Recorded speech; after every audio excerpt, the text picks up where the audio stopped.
Aujourd'hui, moi, j'ouvre mon cadeau d'anniversaire, la tablette BooksNote Air 4C.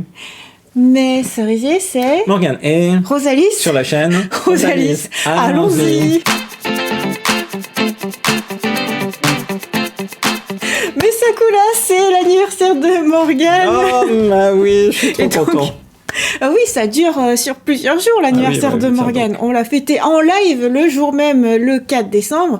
Nous sommes toujours dans sa semaine d'anniversaire. Vient de sortir cette tablette. Oui. Mais Morgane, t'as déjà plein de tablettes. Bah oui, parce qu'en fait, est-ce qu'on dit que c'est une tablette ou est-ce qu'on dit que c'est une liseuse ? C'est une tablette, on va dire. Parce qu'on a déjà parlé de la Kindle Scribe, on a déjà parlé très récemment en fait de la Remarkable Pro qui est pour écrire, tablette pour écrire, oui c'est ça. Lire c'est pas PDF. Véritablement une liseuse, c'est plutôt effectivement un carnet de travail. Un carnet de travail, je m'en sers beaucoup. Le format est plus grand que la Kindle Scribe et aussi même que la tablette que je vais ouvrir aujourd'hui. Ce que je trouve agréable parce que du coup pour lire des articles scientifiques, ce qui est un peu mon quotidien professionnel, c'est bien. Donc, tu as un usage surtout professionnel, aussi un petit peu de loisir avec le Kindle. Voilà. Et alors, à quoi va te servir cette nouvelle tablette ? Eh bien, en fait, c'est une tablette au sens où, contrairement à la liseuse Kindle, par exemple, ou à la Remarkable, qui sont un peu limitées en termes d'appli, là, on peut faire tourner énormément d'applis, les applications Android. Donc évidemment, c'est de l'encre électronique. Donc on va pas pouvoir véritablement profiter de jeux en ligne ou quoi que ce soit. Dans ce cas-là, on dit que c'est une liseuse.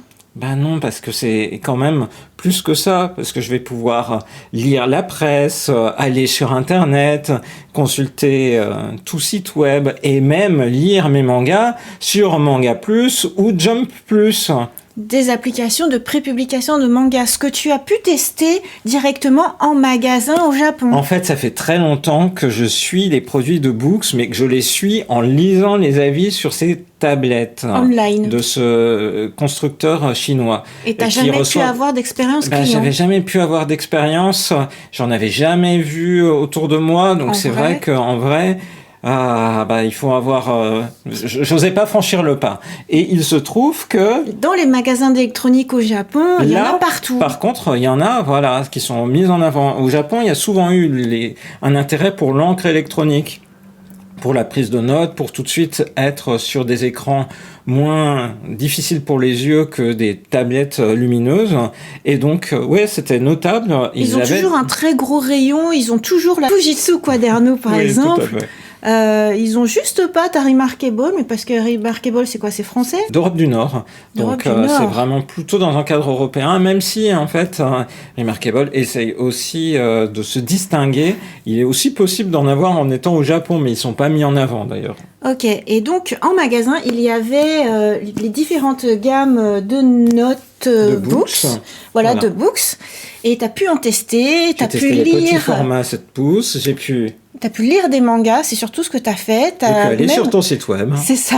Regarder mes illustrations, mes livres, et ça t'a convaincu tout de suite. Ben oui, parce que du coup, c'est très limitant. Dans la Kindle Scribe, il y a un prototype de navigateur web, mais on est très vite limité, on peut pas aller sur toutes les pages, c'est très lent, c'est pas fait en fait pour consulter du web, c'est fait pour consulter les livres qu'on a achetés chez Amazon. Oui. Et la Remarkable, on peut importer des livres, mais alors clairement il n'y a pas de navigateur web, donc c'est un univers fermé, c'est pas conçu pour. D'ailleurs Remarkable dit c'est pour se concentrer, pour le travail c'est top, vraiment, mais pour les loisirs et pour consulter des mangas qui sont de plus en plus sur des applications de streaming en ligne officielle, comme je citais Manga Plus, Jump Plus, par exemple au niveau japonais et autres, c'est frustrant parce on peut pas lire ça au quotidien sur les liseuses. Et même toute appli japonaise maintenant, ils font beaucoup de mangas en ligne. Voilà. Et donc, on a testé et il se trouve que sortait une nouvelle version. Oui, celle qu'on a testée, c'était la Note R3C. Elle avait l'air très chouette, mais... Elle était déjà super bien. Pile à ce moment-là, en fait, Books a sorti la Note R4C en novembre 2024. Donc, tu l'as commandée en France. Oui. Et donc, unboxing. Unboxing. C'est parti. Ah, il faut quand même noter que cette fois-ci, tu paraissais assez convaincu. Ah bah je t'ai tout de suite dit, c'est pour toi. C'est pour moi. T'étais comme d'habitude en train de faire je sais pas, mais je sais que j'en ai besoin, mais je sais que ça me permettrait de lire plus en ligne et tout. Moi je t'encourage toujours à lire les mangas en ligne. Précisons que Morgane a les yeux sensibles et il aime pas lire sur iPad par exemple. Ouais, parce que sinon, moi je trouve que l'iPad c'est ce qu'il y a de mieux. Hein. Oui. J'ai toujours dit. Allez. Nous avions déjà fait des matchs comparatifs tablette versus liseuse. Donc c'est parti pour l'ouverture. Donc la note R4C a cette particularité d'être à la fois noir et blanc et couleur.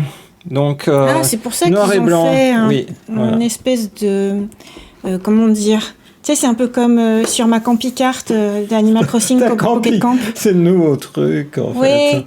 Iridescent, disait Chloé, je ne sais plus. Voilà, donc on ouvre, on tombe tout de suite. Holographique, ah oui. Voilà, sur la tablette, qui a un form factor très très similaire à la Remarkable 2. En fait, quand on regarde, c'est un peu. Alors, qu'est-ce que tu appelles form factor ? C'est-à-dire les designs global extérieurs avec une zone ici qui sert à notamment avoir pas mal d'électronique dedans. Et donc, voilà. Sa forme. C'est exactement la même taille que le Kindle Scribe. Notons que Amazon sort à ce mois de décembre un Kindle Scribe 2, mais qui ne présente pas d'avancée majeure et notamment n'a pas la couleur. Tout le monde pensait que Amazon allait sortir une tablette couleur. Eh ben, ils ont sorti une liseuse couleur. T'as vu ça ? Mais seulement en petit format. Donc voilà, tadam! Qu'est-ce qu'il y a d'autre ? On va découvrir ce qu'il y a d'autre avant de l'ouvrir, avant de la démarrer. Il y a dedans un stylet, parce que c'est une tablette sur laquelle on peut écrire. Et donc, ben oui, tu as même essayé de dessiner, mais tu avais oublié. Oui, j'ai oublié, c'est vrai. J'ai même... J'ai essayé, mais bon, clairement, tu peux gribouiller des notes, mais c'est pas fait pour dessiner. T'as pas la pression du stylet pris en compte comme sur un iPad Pro, par exemple. Et pourtant, c'est Wacom qui fait le stylet. Hein. Ouais, mais donc, bon, stylet, n'importe qui aurait pu le faire, je pense. Et books. Voilà, avec la mine. Donc là, c'est contrairement à la Remarkable Pro, là, c'est une mine qui se change a priori assez régulièrement. Bon, on verra ça. Ok. Et ils mettent un petit embout pour protéger. Je trouve ça bien, n'est-ce pas ? Parce qu'il s'est passé quelque chose avec la Remarkable 2 que j'avais. C'est que le stylet est tombé. Ah bon ? Sacré Rosalis ! Tu te rappelles pas ? Non. Ah oui. Non, je me souviens que moi, j'ai fait tomber le stylet de mon iPad Pro. Mais tu as fait tomber le stylet de ma Remarkable 2 ? Aussi ? Oui. Ah bah, c'est moi qui casse tout. T'as oublié. Je pense qu'il faudra qu'on aille chercher. Hein. Voilà, le câble de recharge, qui est un câble classique USB 3 USB. Tu peux mettre des choses dedans. Regarde, ça rappelle des souvenirs. Parce que c'est obsolète, ça. Mais non, pas totalement, parce que tu peux rajouter des cartes SD pour améliorer la mémoire, là, en l'occurrence. Carte SD. Oui, tu as un endroit, un positionnement, je ne sais plus où tu peux ouvrir et mettre... ça doit être minuscule, vu que c'est avec une toute petite aiguille. Bien sûr. Ok, donc, je pensais que c'était pour les cartes SIM, en fait. Ça peut, mais ça sert globalement à tous les tiroirs. Tout ce qui est petit. Enfin, c'est minuscule. Tu dis que c'est obsolète les cartes SIM, mais nos téléphones fonctionnent encore avec des cartes SIM. D'accord, Rosalis.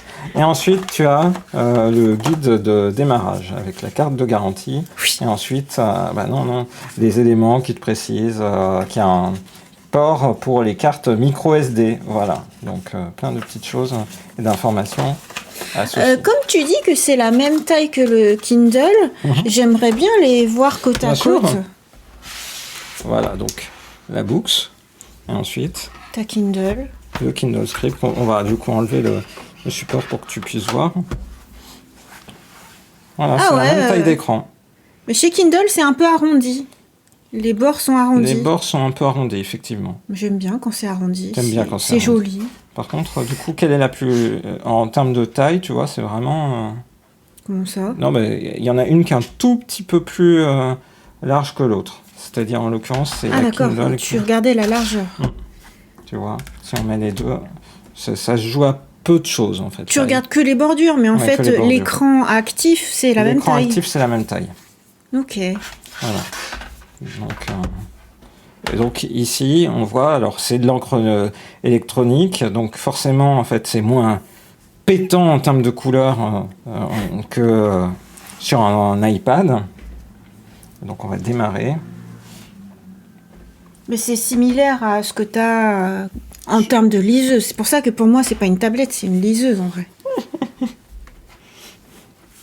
Allez, c'est parti pour le démarrage. D'ailleurs, quel est le système en fait? Si tu refuses de dire que c'est une liseuse, c'est parce que l'écran a quelque chose de spécial? Non, c'est juste par rapport au fait que... Que c'est en couleur? Non, que tu peux utiliser plein d'applications. Ah. Bah, tu peux utiliser. Mais pour moi, le propre d'une liseuse, c'est que c'est de l'encre numérique qui va pas abîmer tes yeux. C'est juste ça. Pour toi, une liseuse, c'est juste ça lit, une sous-tablette.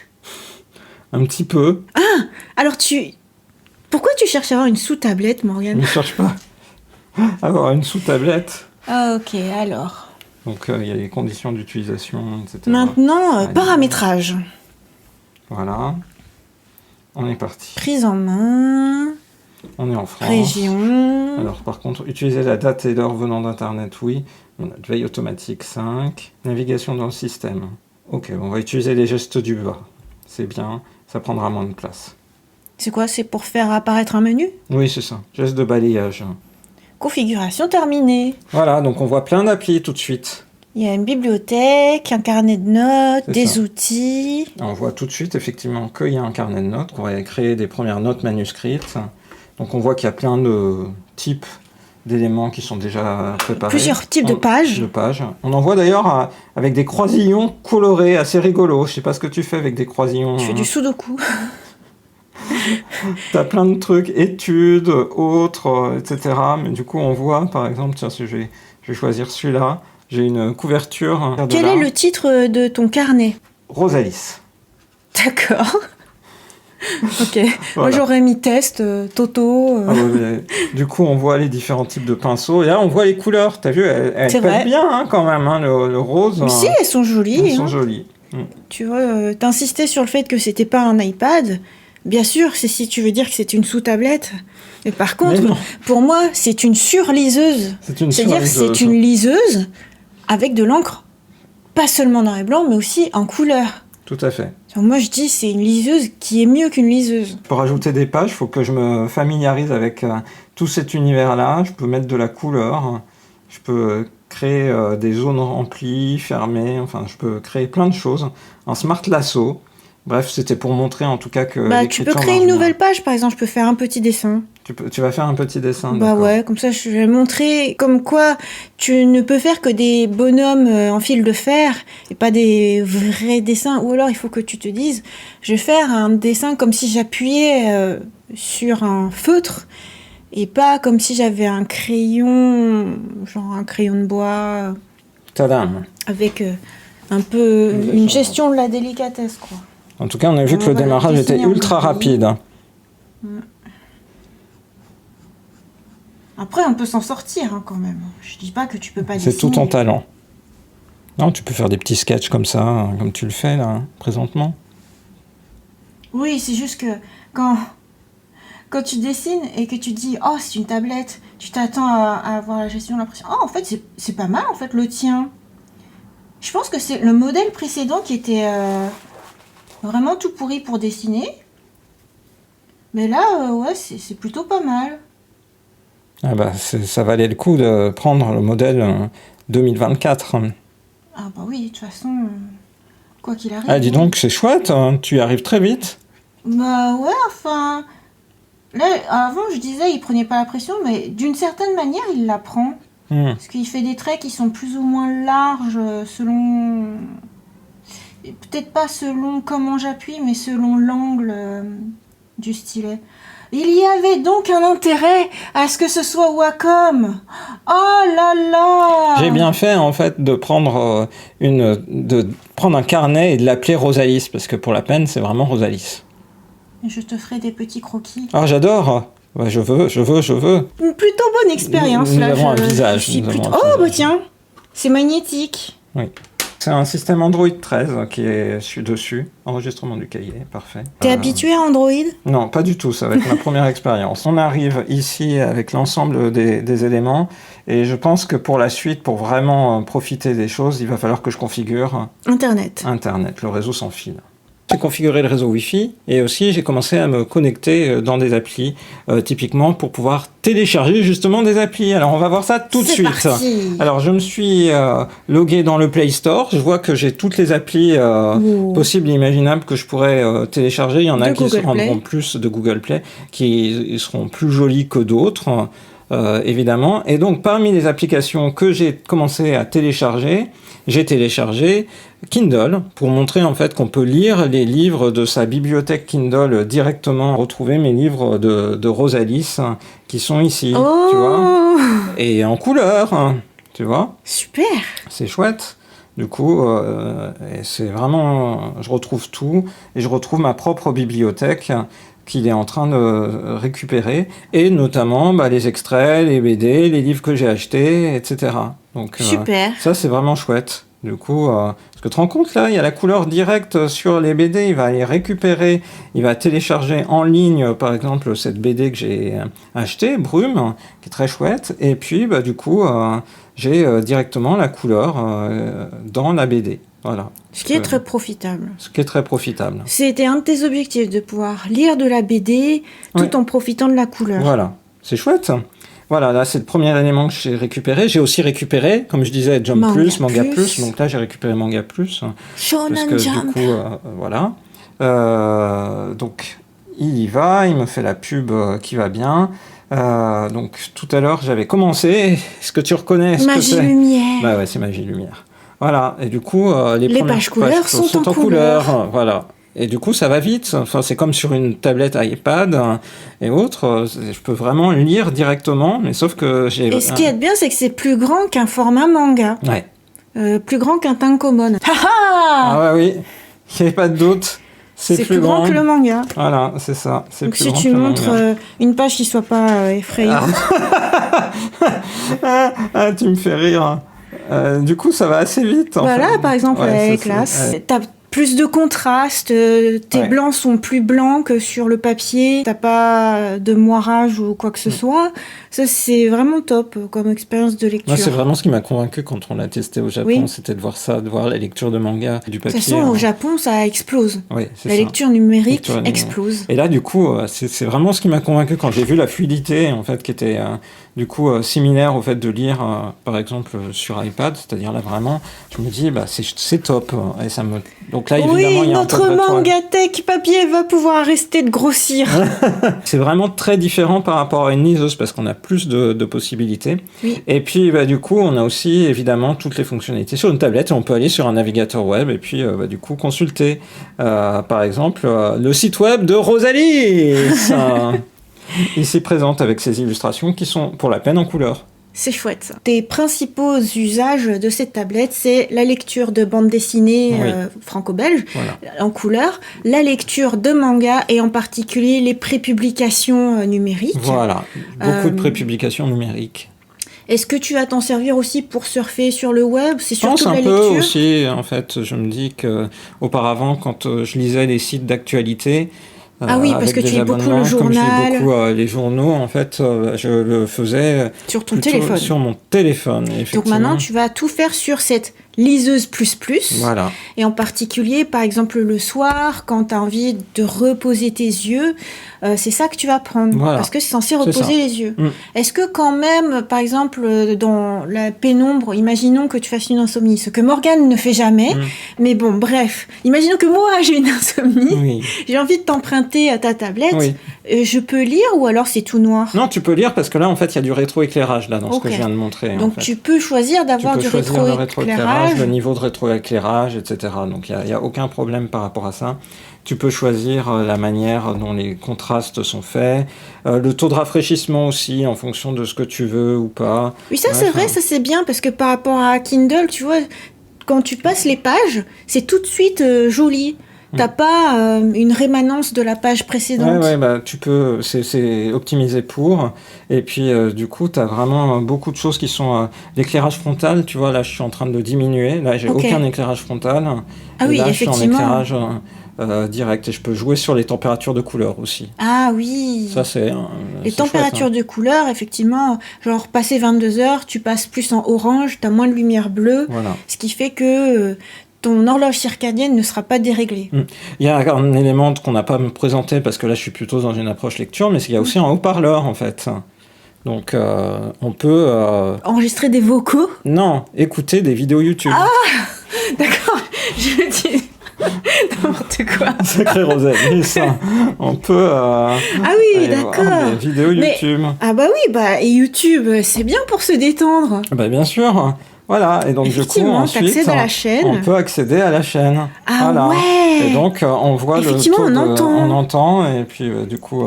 c'est génial. Du coup, on peut avoir une idée... en fait, tu peux avoir tous tes loisirs. Voilà. Je suis trop content parce que du coup, je peux emmener avec moi aussi ton artbook en couleur dans une liseuse. C'est vrai. Ah, attends, pourquoi avoir une liseuse ? Parce que ça prend beaucoup moins de place. Ah, c'est sûr que là, mon artbook papier, attends, si je le montre comme ça plutôt, oui, bah tu vois que en plus c'est cartonné, ça pèse son poids. Bon, le principe d'un artbook, c'est un bel objet, mais aussi si tu veux tout simplement profiter seulement du contenu, bah voilà, une liseuse c'est très bien. Mais ton artbook, ils sont bons. Alors c'est en format papier, c'est aussi ce qui fait le plaisir du papier. Bref, je suis ravi d'avoir cet élément numérique qui va m'accompagner au quotidien. Merci pour ce cadeau. Du coup, j'en ferai peut-être une vidéo de retour d'expérience aussi, de comparaison à des futures liseuses et tablettes. Oui, parce que je ne connais personne d'autre qui possède autant de liseuses différentes, de tablettes différentes, de bloc-notes numériques différents. Et de bloc-notes papier aussi. Qui l'utilisent à la fois pour le travail, pour faire de la veille, pour le loisir. On espère que cette vidéo vous a plu. On vous donne rendez-vous à très bientôt dans une prochaine vidéo sur la chaîne de Rosalis. Bye bye. Bye bye. J'ai remarqué, t'as un nouveau tic de langage. C'est élément. Élément. Quand tu sais pas quoi dire, tu dis... Alors, il y a plein d'éléments. Et vous voyez, il y a des éléments. Je viens de rédiger un sujet d'examen où je sais que j'ai mis plusieurs fois élément. Je pense que c'est pas qu'un tic de langage, c'est un tic de pensée. Bah, tu l'avais pas avant. Ah, à chaque fois que tu disais élément, il fallait très vite que je cherche qu'est-ce qu'il a voulu dire. Tu sais, ta tablette, c'est un élément. Tout est un élément. C'est élémentaire, mon cher Watson.